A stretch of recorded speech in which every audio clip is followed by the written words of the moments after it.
And God said, Behold, I have given you every herb-bearing seed. To you it shall be for food. Genesis 1:29.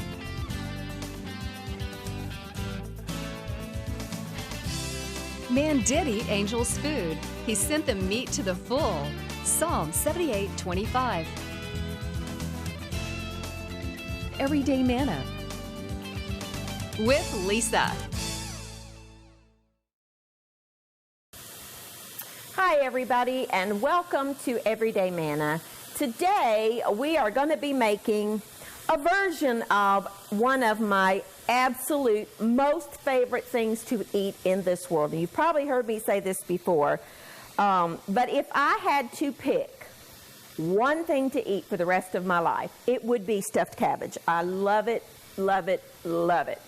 But it takes a long time to make. So today we're going to make a mock cabbage roll, a variety. I do 2 or 3, but this one uses a couple of other ingredients that my traditional cabbage rolls don't have in it, but it takes it to a whole new level. So we're going to make mock cabbage rolls. We're going to make some corn muffins and then some brownie nut bites to go on the side. But we're going to get started on the cabbage rolls because they need to go in the oven and bake a little while. In my skillet, I have about a pound and a half of lean ground beef that I have just browned. And I'm going to add some celery. To that, I've got a couple of stalks. Let me move my rice out of the way here. Also have a couple of cups of cooked rice, just instant rice that I cooked in the microwave. Because cabbage rolls have rice. I'm going to add a little bit of celery to that, and some carrot, and some green pepper. You don't have to add the vegetables to it, but I think it adds some good flavor to it. I'm going to add a carrot, and I'm cutting it up into, bite-sized pieces here. Cut it in half, get a flat surface to cut on. And then on your bigger end, go ahead and cut it into quarters. The smaller end is fine. And then cut it into about the same size as you do your carrot. You can add an onion to this if you want to. I'm not going to today, but sometimes I do, sometimes I don't. Stir that together to let those vegetables kind of be softening a little bit with the natural fat that comes off of the beef. That's why I brown it first. If you have excess grease in your beef, take a paper towel and just get it out of there or drain it, however you want to do it. And I'm also going to add a little bit of green pepper because that adds just another layer of flavor. It's all about layering your flavors together. I love cabbage rolls, and I've been eating them since, oh my goodness, I was just a little girl. My mama would make them. And funny story, although this one doesn't use any sauerkraut, the traditional cabbage rolls have sauerkraut in it. And I thought I didn't like sauerkraut when I was little. So she would always make a dish of cabbage rolls with no sauerkraut. Oops, got a little piece of pepper there. And then a dish, a pot with it. Well, one day, I didn't know which was which. And so I was getting some because I like to eat the cabbage before it's done. I don't know why, I just have always done that. And I got the one with the sauerkraut in it, and I was like, "Ooh, Mom, that's good." Ever since then, she never had to make another pot without it again because I found out that I really do like sauerkraut. This particular recipe doesn't use sauerkraut, although if you wanted to add some, by all means add it. Now, I don't like the Bavarian sauerkraut in this dish or in traditional cabbage rolls. I like just the plain shredded cabbage or sauerkraut. I'm going to add just a touch of canola oil to that pan because it's really dry. And I want those vegetables to have just a little bit of oil to soften in. Not much, but a little. Let that brown up. I'm going to add a little bit of garlic. I like the pre-chopped up stuff's fine. A couple of cloves worth. And I'm also going to add some salt and pepper and fennel seed. Fennel seed has an anise flavor. I love it. It's a really wonderful flavored spice. If you've never tried it, oh, you get that whiff of that immediately. So good. Now I'm going to let that go for just a minute. I have here about, I'd say that's a good 2 cups of rice, that I just used the instant rice and I put it in the microwave to cook. I'm going to wait just a minute and then I'll add that to the meat mixture. I've got 1 medium head of cabbage that I have removed the outer leaves.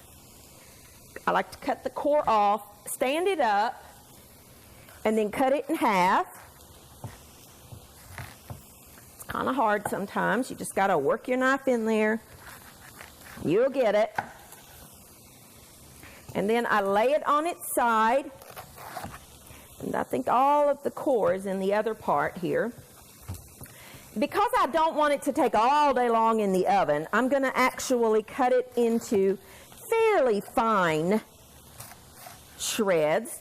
Just shredded up cabbage. I would not use the coleslaw mix for this. I would definitely just slice your own cabbage because the coleslaw mix is too thin. You want it in, smaller pieces, but not shredded, if you will. Not too fine. I love cabbage. Absolutely love cabbage. It is my favorite vegetable. Eat it raw, I eat it cooked, I eat it steamed. I love it anyway. All right, I'm going to add my rice to my meat mixture. You can use brown rice, basmati, jasmine, whatever you have is fine. Stir that in. I'm going to switch to a spoon here. There we go. I'll just use this. I'm going to add, turn that down to low. I'm going to add about, half a can of tomato sauce to this. And just stir all that together.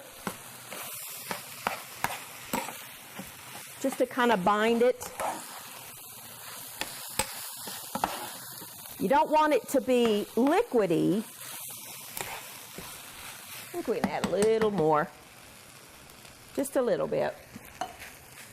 And then turn that off and let that set while you finish your cabbage. And we're going to layer this in a casserole dish and then bake it. Pull that to the side.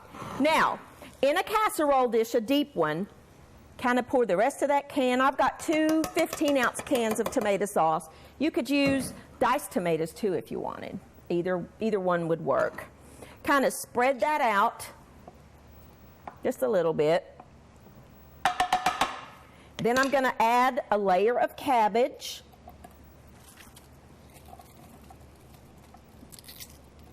This would be the place if you wanted to put some sauerkraut in there. I would put it with the cabbage, like maybe half of a can of sauerkraut. And then, let's move this here. I'm going to put half, add a little more cabbage. I really only use the beef mixture as a medium to cook the cabbage in my world. I'm going to put about half of this meat mixture in here.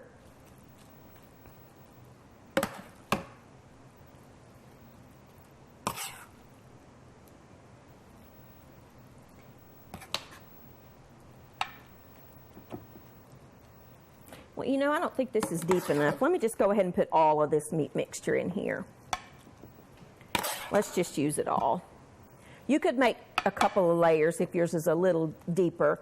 You would do half and then a layer of cabbage and then the rest of the beef and then the rest of the cabbage. But I think we'll sandwich this meat mixture in between the cabbage.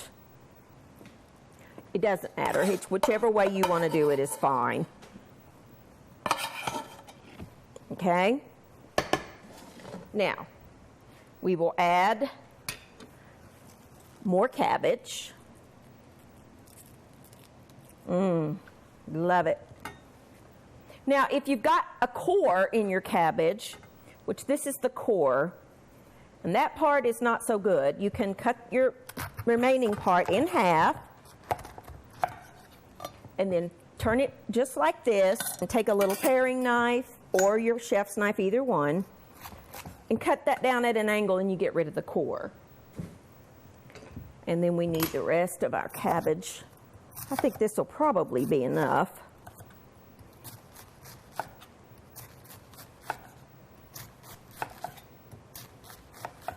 Oh, and this is good head of cabbage. You want cabbage that has a bright green color.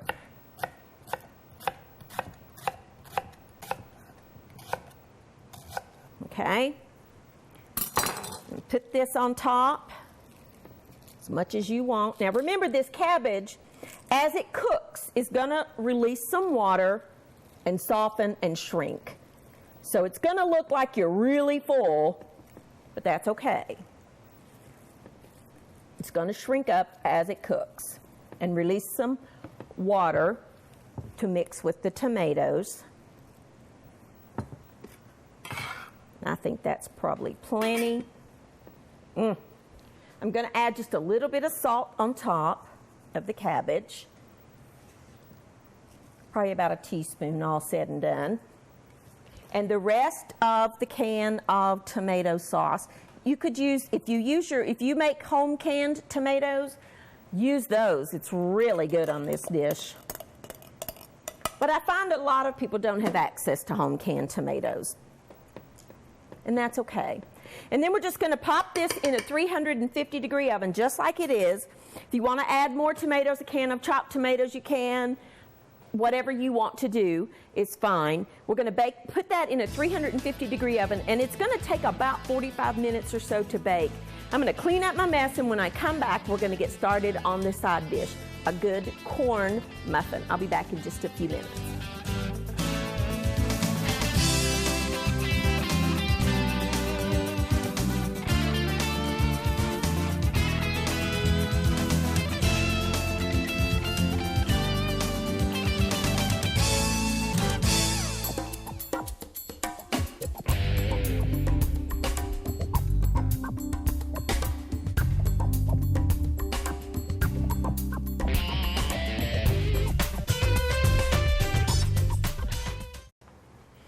Alrighty, now our cabbage is baking, our mock cabbage rolls, and we're going to make a corn muffin to go alongside it. Now, in this bowl, I just have some cornmeal mix, and I'm going to add some flour, just all-purpose flour. I'm going to add a little bit of baking powder, a little bit of salt, and I'm just going to use a whisk to kind of sift these things together, because I want them blended. If you have a sifter, you could use that. I just find it's just as easy to use the whisk. Okay? Now, in my mixer, I'm using a stand mixer. Getting flour all over me. If you don't have a stand mixer, that's okay. Just use your, hand mixer. And I have in here some butter and some sugar. And I want to cream those together until they're light and fluffy. Get it started and then crank it up until that butter is good and soft, good and whipped in there. Now you want to start it with room temperature butter. This is probably a little bit cold, but it'll still work. It does better if it's totally room temperature. And then while that's going, I'm going to turn it down just a dot. I'm going to add 3 eggs, but I'm going to add them one at a time. You see how that's just mixing in there? Add the next one, and when that's all incorporated, I'll add the third one. And I'm going to get a scraper, and I'm going to scrape down the sides. Turn it off. Just going to take a scraper, and I'm going to scrape down the sides. And let it go for just a second more.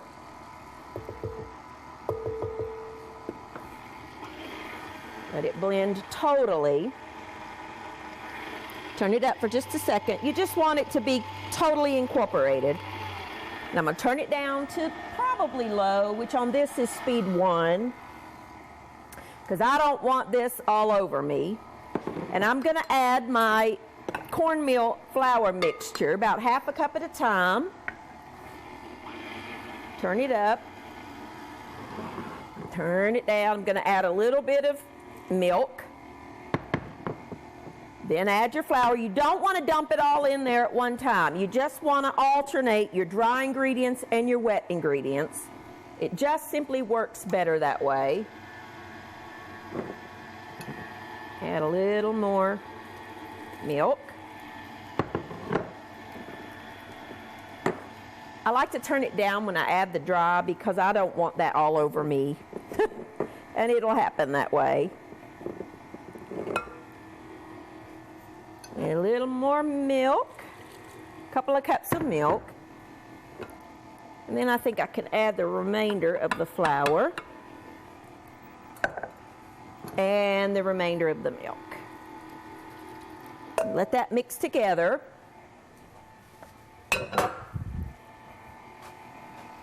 Till it's a good consistency. Stop your mixer and then scrape down the sides, get any of the flour that's got on the top there down in there. Go for just a second more. Don't over mix it. And then stir in 1 can of whole kernel corn that you have drained.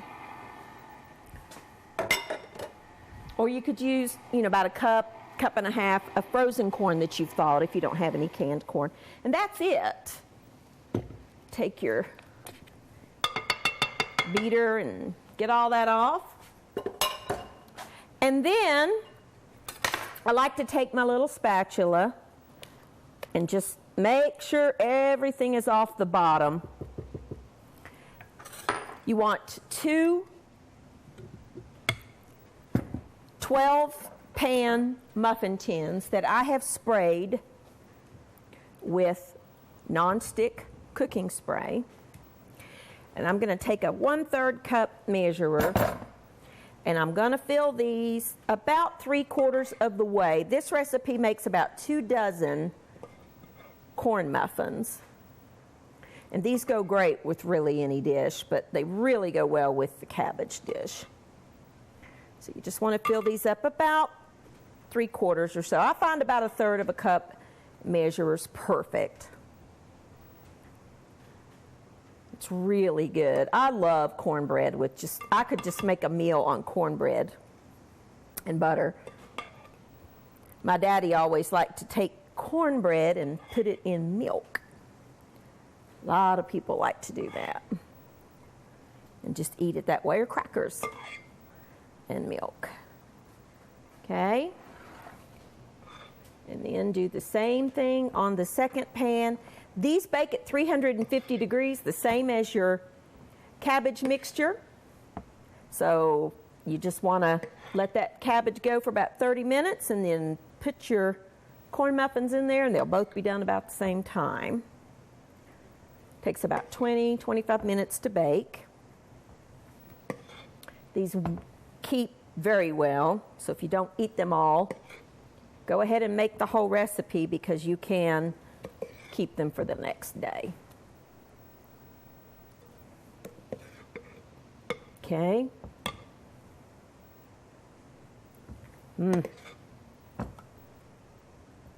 All righty, I'm going to wipe off my mess with the paper towel, just all of that got on the drips.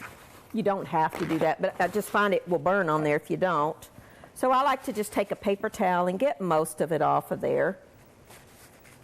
And then we're going to bake these at 350 degrees, about 20 to 25 minutes, or until a toothpick inserted in the center comes out clean. I'm going to take a quick break, just clean up my mess, pop these in the oven, and when I come back, we're going to make a quick, easy, kind of a drop cookie. It'll be delicious. I'll be back in just a minute.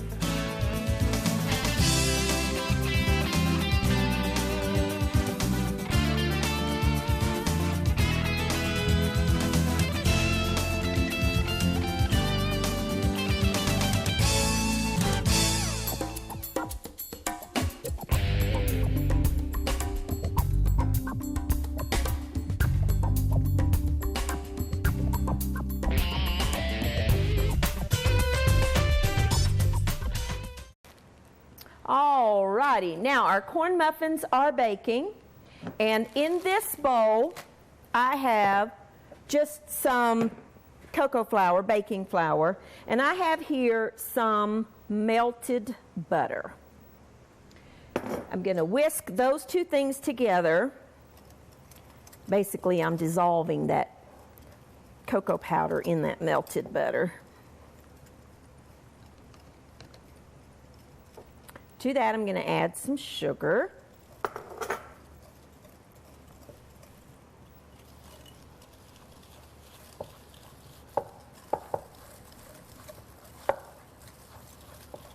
Okay, I've got some beaten egg here, 2 beaten eggs. I'm going to add that. I have some flour that I'm going to add some salt and some baking powder to. Let's just kind of whisk that together. Now this, you can just kind of dump in there. This is going to be a stiff dough. Just know that ahead of time here. I'm going to switch to a spoon. Use my fork just a little bit to kind of get that going. And a little bit of vanilla. If you can find Mexican vanilla, oh my goodness, it tastes so good. I remember several years ago I went to Mexico with my sister and my niece, and I brought back some Mexican vanilla, and oh, I used the last of it up. And I was so sad because I really wanted some more of that vanilla. It's so good. So if you ever find Mexican vanilla, try it.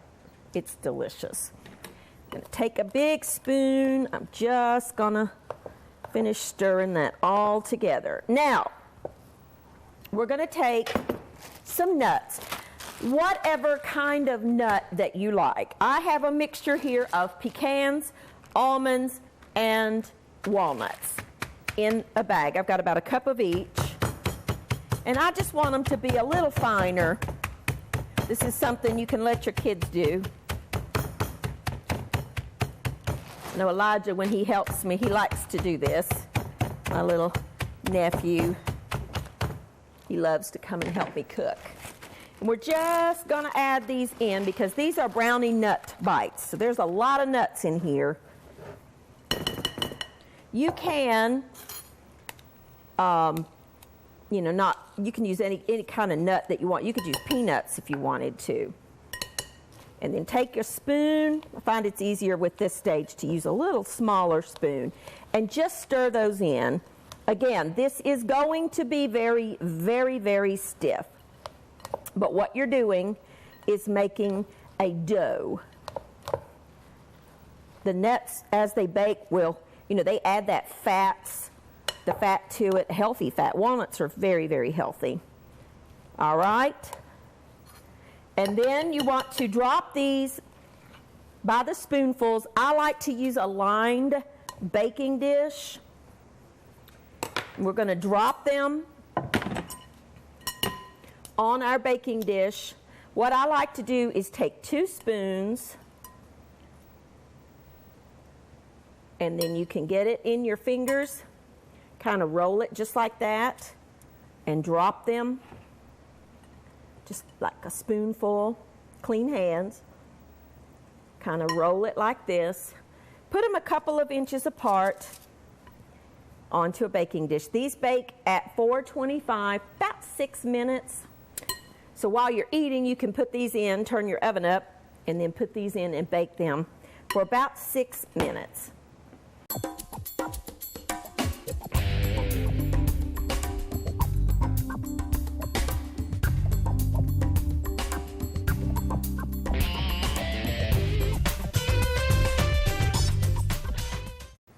All right, now everything is done, and I wanted to show you what I mean when I say when a toothpick inserted in the center comes out clean. If you take a toothpick and you pull it out and you see how that does not have wet batter on it, it's okay if it has like a few little crummies, but you don't want to see any wet batter.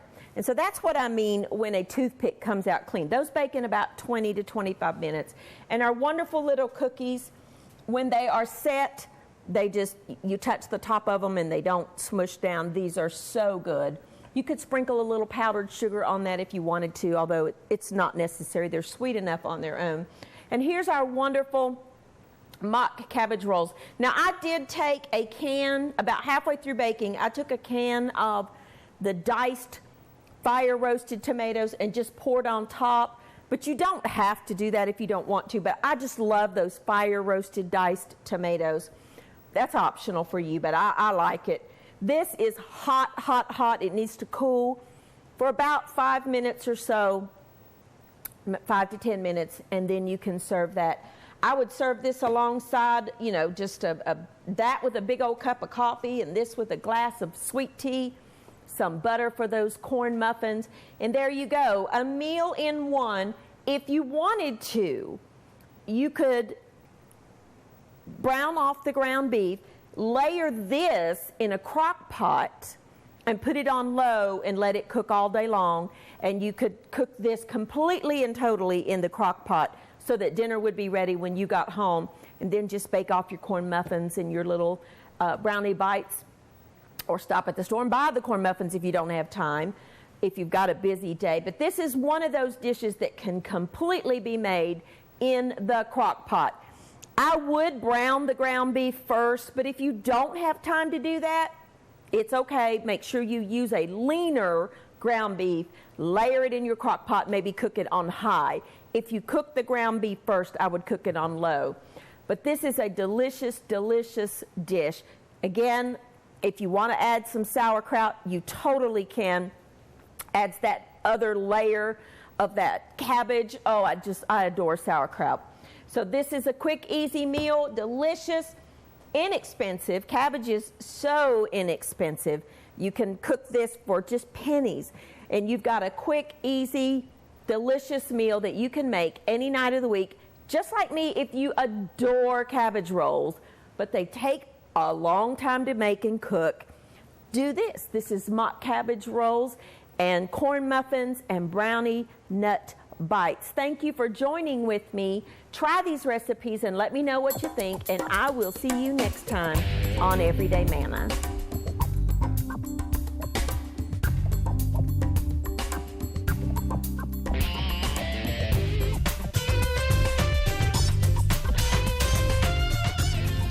Thank you for watching Everyday Manna with Lisa. This program is made possible by viewers like you. Your support is continually needed to keep Christian programming on the air. Please send your best financial gift to Living Faith Television in care of Everyday Manna, P.O. Box 1867, Abingdon, Virginia 24212.